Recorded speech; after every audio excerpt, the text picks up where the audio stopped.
Welcome to the motherfucking relay. We're covering today's top boxing news. Okay, we'll start with this. This Friday on OTX via DAZN, America's own Usyk Jones will make her maiden title bid against reigning IBF champion Femke Hermans of Belgium.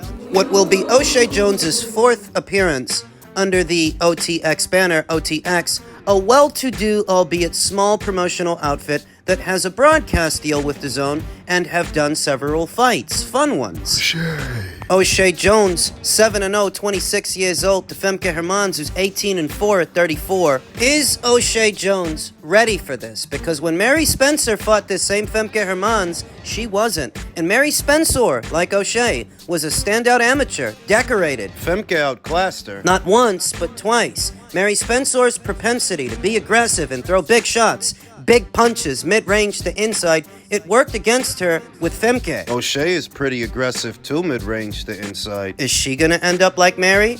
As Femke Hermans would easily be the very best fighter she's fought so far, the most experienced fighter she's fought so far, the most dangerous fighter she's fought so far. Femke Hermans, who's currently on a 6-fight winning streak, 6 for 6 in her last 6, after having been violently knocked out by Savannah Marshall in April of 2022. Femke Hermans has more than rebounded off that loss. She's a world champion now at junior middle, having only ever been stopped once in 21 professional bouts. which is impressive given the fighters that she's fought. Clarissa Shields, Alicia Napoleon, Aline Cedar-Rose, Savannah Marshall, Mary Spencer, 2 times. That Femke Hermans has fought her fair share of talented fighters and hard punchers, some very hard punchers, some of the hardest that are around these weights. Alicia Napoleon, Aline Cedar-Rose, Mary Spencer, Savannah Marshall, and she's only ever been stopped once. Last in action,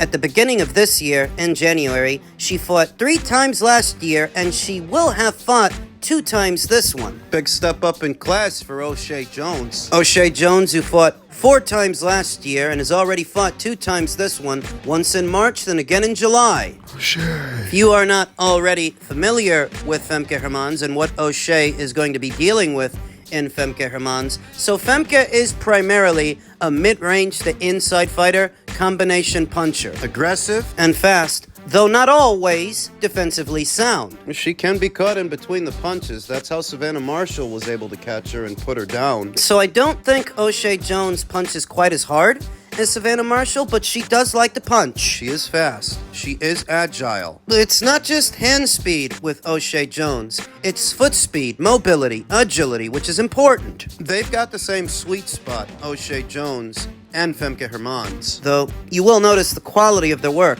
The difference that Usyak's punches are a lot shorter and sharper, whereas Femke's are a lot wider. They come in fast because she does have speed. But in between there, if you're paying attention, Femke's chin is in the air. It's exposed too often in the exchange where she loses form, trying for big punches. She doesn't keep her shape well enough when putting punches together. Usyk does. You see how short the punches are, how tight the punches are, and how they're coming in at an angle, protecting her head and keeping it off center. It's tight. It's not all wild and disorganized like Femke Hermans gets when she's stringing together a 3-4 punch combination. And that all boils down to fundamentals. Not just being able to string together a lot of punches, but being able to keep your shape while you do it. Usyk does a much better job of that than Femke Hermans. I think that'll be the difference. Because they both have spite, they both have speed, but Usyk has better fundamentals, boxing fundamentals. Chalk that up to her amateur pedigree, her youth, her exuberance. But wait a minute.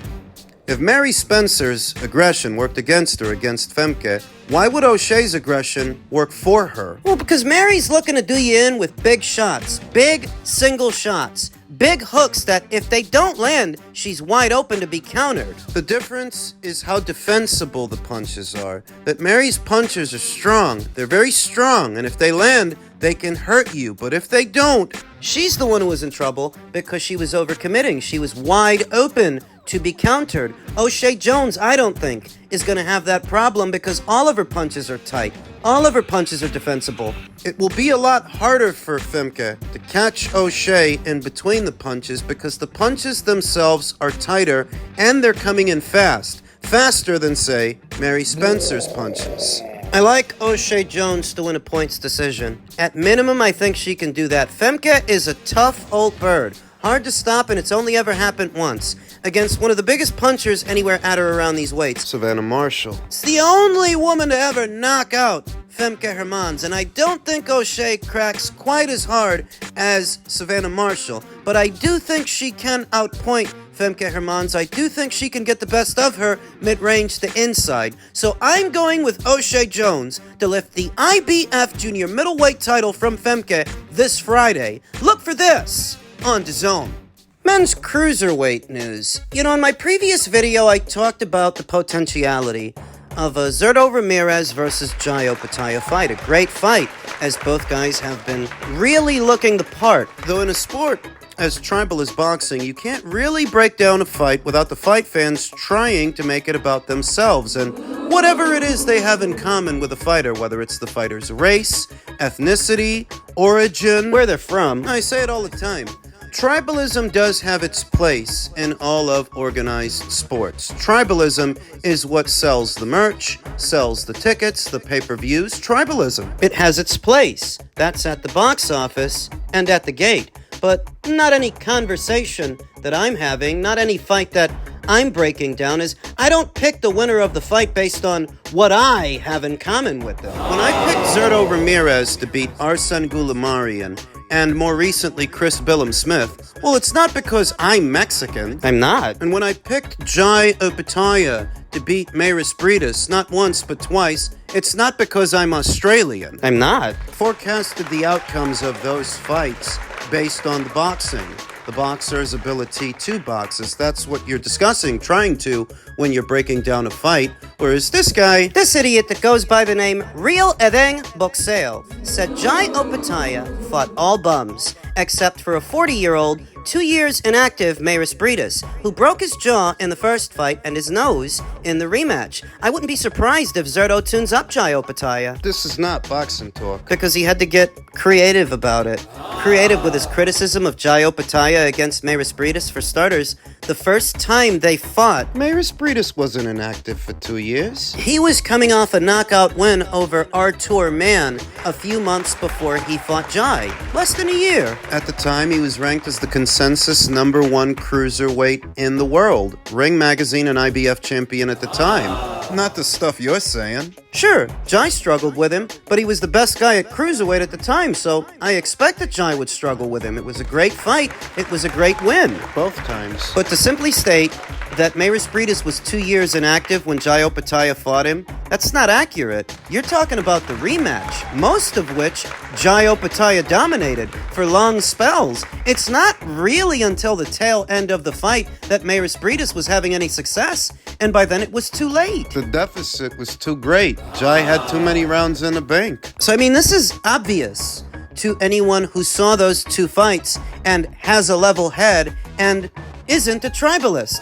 Like Edeng Boxeo is a tribalist because that's what he is, and that's why he's saying what he's saying. But Mayris Briedis was 40 years old when Jai Opetaia fought him. Mayris Briedis was 37. That's only 1 year older than Arsen Goulamarian was when he fought Zurdo. He was 36, and he was coming off over a year of inactivity. This is stupid. Like most conversations with a tribalist and their veiled tribalism, that the only reason you're saying what you're saying is because you have something in common with the fighter. Oh, Jai Opetaia's fought nothing but bums because you and Zurdo shop at the same supermarket, or maybe he grew up down the street from you, flies the same flag as you. You sat behind him in math class. He signed a dildo for you after one of his fights. Nobody cares. No one, because that's not boxing talk. If all you're doing is telling me that you're rooting for whatever guy you have something in common with, that's not boxing talk. We're not talking boxing. I've always had a very low tolerance for these kinds of people. For the oldest subscribers and the people that have been with this channel a long time, you'll already know that I don't have tolerance. I don't have the patience for anybody's tribalism, whether it was the Sergey Kovalev fans years ago or the Gervonta Davis fans years later. It's boring. It's lazy. Just the other day, I saw on Twitter, there was a question asked, who's the greatest woman boxer of all times? And who do you think Shakur Stevenson nominated? Who do you think he mentioned? Come on. We all know the answer, and we all know why he said it. Because of what he has in common with Clarissa. Do you actually think Shakur Stevenson is paying that much attention, or has been, since both Clarissa and Katie debuted as professionals the same year? Do you really think He only says it's Clarissa because she's black. like this Edeng Boxeo guy is only rooting for Zurdo because he's Mexican? It's the same logic. It's the same thing. It's tribalism. And while tribalism might have its place at the box office or at the gate where it's useful, in these kinds of conversations, there's actually no place for it because no one gives a shit what you have in common with these fighters. That has nothing to do with the conversation. You have no place here. It's not even that I'm saying you can't root for a fighter on the premise of race, ethnicity, or whatever the hell motivates you. You can. But what the hell makes you think I care? If I went with Naoya Inoue to beat Stephen Fulton, do you think it's because I'm Japanese? Do you think I picked Terence Crawford to beat Israel Madrimov because I'm black? Do you think I picked Oleksandr Usyk to beat Tyson Fury because I'm Ukrainian? Or did I pick Zurdo Ramirez to beat Arsen Goulamarian and Chris Billum-Smith because I'm Mexican? No, I didn't.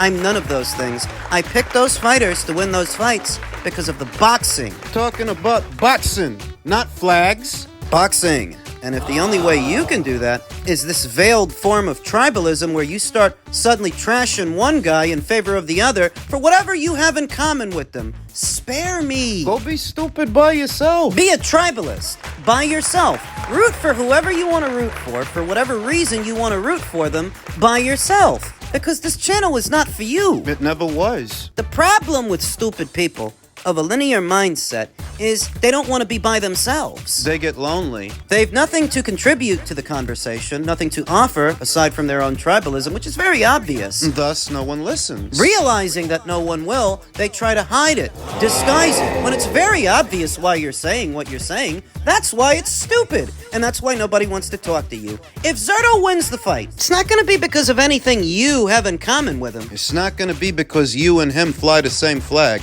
Nobody gives a shit what flag you fly. Trying to break down a fight on a basis of boxing, and all you can tell me is what color your favorite crayon is. Now, there are plenty of channels that cater to this kind of an audience, this kind of a boxing fan. And you belong there. Not here. But the reason you come here is because you want to feel like you're being objective. You want to feel like you're giving an unbiased analysis of a fight. Kids with a play phone. It's only natural for someone with a childlike mindset to want to imitate the adults that are in the room, having adult conversations in a civilized manner. That Zurdo is a good fighter, so is Jai, and what flags they fly have nothing to do with breaking down a fight. Very little. Just bogs down the conversation when you have to deal with these kinds of people. Idiots. No one wants to talk to you. No one wants to hear what you have to say. In fact, the only reason anyone comes here is because they trust me to be unbiased, not you. They trust me to be objective, even with fighters I don't like. My opinion is the only one that matters, not yours, because I'm smarter than you. Better. You're not intelligent enough to hold a conversation with me. You don't belong here. You lack the critical thinking skills, which is a byproduct of your inferior birth. You are filth at my feet. In men's heavyweight news, the price point for the upcoming Fury vs. Usyk rematch was announced, and while it is more than I initially anticipated, in the greater scheme of things, it's still value for money. It's $40 to see Fury and Usyk do the dance again, a titillating matchup between former champion Israel Madrimov and Sergei Bohachuk. I mean, that's value for money right there. And of course, unbeaten up-and-comer Moses Itualma against seasoned vet Dempsey McKean. I like that fight. Still somewhat misleading. Because Turki El Sheikh did make an announcement himself that he would be lowering the price point of his Riyadh season pay-per-views moving forward to about $20. This is 2 times that amount, but still 2 times less than what Americans normally pay. Americans normally pay in the neighborhood of $75 to $80. It's a lot. $40 compared to $80, I mean, that's a no-brainer. What do you think Benavidez versus Morel is going to cost you in February? And what do you think Gervonta Davis versus Lamont Roach is going to cost you the following month? $160. For both fights. It's around $160. And the matchmaking, as well as the level at which the fights are being fought, is not as high or not as competitive as what you are getting with this show. So this show still is value for money, even if it's not what Turkey said it would be, 20, it's 40, it's still good, it's still a good price. Though I can't fight the feeling that it is somewhat a missed opportunity, this past weekend we saw Amanda Serrano and Katie Taylor, Jake Paul and Mike Tyson fight on Netflix for no additional charge. The fight was made available to all Netflix's existing subscribers, and look at how many of them tuned in. 74 million for Taylor versus Serrano, in the neighborhood of 108 million for Paul versus Tyson. Astronomical numbers that you don't often see associated with a boxing match in this postmodern era. Now, granted, it helps that you had Amanda and Katie fighting again in an iconoclast in Mike Tyson in the main event, as well as a social media influencer that, of course, those kinds of numbers are difficult to come by. You need certain ingredients, and they had them. But the effect is thereby amplified by the card's overall accessibility,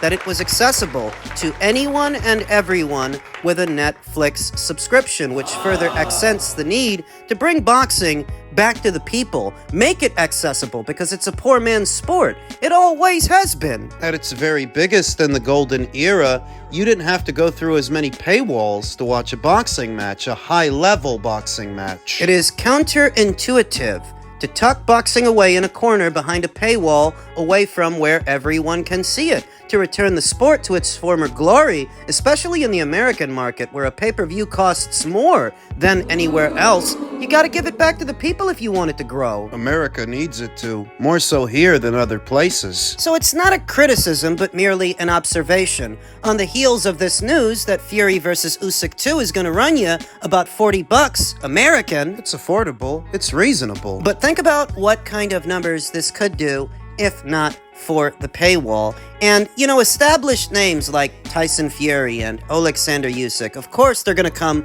with a hefty price tag to get them in the ring. But this next generation of fighters and the promoters that promote them, the young ones, you got to move those kids from this pay-per-view shit. Because every fighter with a pulse in this day and age aspires to fight behind a paywall. And the paywall in and of itself was not intended for every fighter. The more fighters that end up there, the less people that end up consuming boxing. You know, I heard that Floyd's new kid, Kermel in Motion, he's going to be making his next ring appearance on the undercard of Benavidez versus Morrell, a pay-per-view. Now, how many people do you think are going to see him? Not that many. To develop a following over time, an audience that follows your career fight by fight, they need access to you. So it's really just an observation, a footnote, that as this era comes to a close, and we usher in a new one with new fighters and new faces, there needs to be a collective move away from box office fights. Minimize how many of those fights end up on pay-per-view. Find a way. There has to be.